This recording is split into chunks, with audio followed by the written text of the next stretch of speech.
Всем привет! Рада приветствовать вас на моем канале. Сегодня я подробно расскажу, как приготовить клубничный бисквит. По этому рецепту он получается очень вкусный, пышный и ароматный.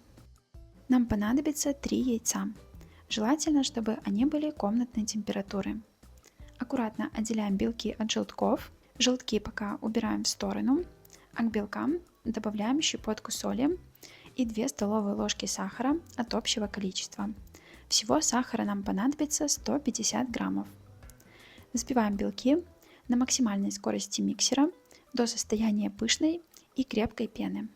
Клубничное тесто готовится быстро, поэтому духовку я сразу включаю разогреваться до 180 градусов. Белки должны стать очень пышными. Если поднять венчики, то на них остается четкий неподвижный хвостик. Пока убираем их в сторону и берем желтки. К ним высыпаем оставшийся сахар и взбиваем пару минут до светлого и пышного состояния. Если крупинки сахара не растворились, ничего страшного, это нормально. Сахар полностью разойдется уже после добавления клубничного пюре. Его я подготовила заранее. 200 граммов клубники пробила блендером и перетерла через мелкое сито, чтобы в тесте не было косточек. Добавляем его к желткам и перемешиваем миксером буквально пару минут до однородного состояния. В итоге должна получиться вот такая негустая масса нежно-розового цвета. Отдельно соединяем 180 граммов муки и 10 граммов разрыхлителя. Немного перемешиваем и в 2-3 приема просеиваем в общую массу. Перемешиваем на маленькой скорости миксера до однородности. Периодически проходимся лопаткой по стенкам и дну миски, чтобы мука полностью вмешалась и масса получилась однородной. Слишком долго перемешивать ни в коем случае не нужно, иначе бисквит может получиться плотным. Как только мешалась мука, можно останавливаться. Тесто должно стать более густым, тяжелым и лениво стекать с лопатки широкой лентой.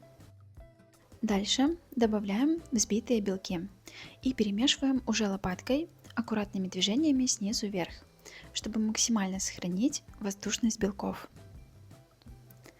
С таким клубничным бисквитом хорошо сочетается крем на основе сметаны и сыра маскарпоне. Подробный рецепт такого крема уже есть на моем канале, ссылку на него оставлю в описании. Долго перемешивать не нужно, как только вмешались все белки, тесто готово. Оно получается густым, но в то же время очень легкое и пористое. Конечно, клубника не дает тесту яркого насыщенного цвета, а после выпечки оно станет еще светлее. Поэтому, если хотите сделать яркий розовый оттенок, то на данном этапе можно добавить пару капель розового красителя. Меня устраивает естественный цвет, поэтому я ничего не добавляю. Выпекать бисквит я буду в форме диаметром 18 см. Также подойдет и 20 см. Дно я проложила фольгой, но можно и пергаментом. Стенки ничем смазывать не нужно. Выливаем тесто в подготовленную форму, и чтобы бисквит получился более ровным, немного ее простукиваем. Затем отправляем выпекаться при температуре 180 градусов 35-40 минут. Первые 30 минут духовку не открываем, иначе бисквит может опасть. У меня бисквит выпекался ровно 40 минут. Готовность обязательно проверяем деревянной зубочисткой. Она должна оставаться чистой и сухой. Даю ему немного остыть. Затем острым ножом прохожусь по краю. Снимаю форму и оставляю на решетке до полного остывания.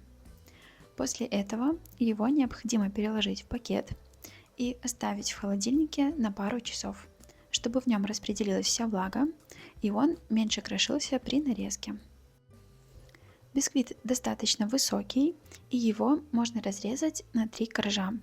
Внутри он получается пористым, очень мягким и слегка влажным. Обратите внимание, что без красителя бисквит получается натурального кремового цвета с легким розовым оттенком. С данными пропорциями бисквит в меру сладкий и с насыщенным вкусом клубники. Он отлично сочетается с муссовыми начинками, Также в прослойку подойдут нежные сливочные крема с сыром маскарпоне. Надеюсь, мое видео было для вас полезным. Буду рада, если напишите свое мнение об этом рецепте в комментариях. Также на моем канале каждую неделю выходит новое видео. Обязательно переходите и подписывайтесь. Я желаю вам приятного аппетита и удачной готовки.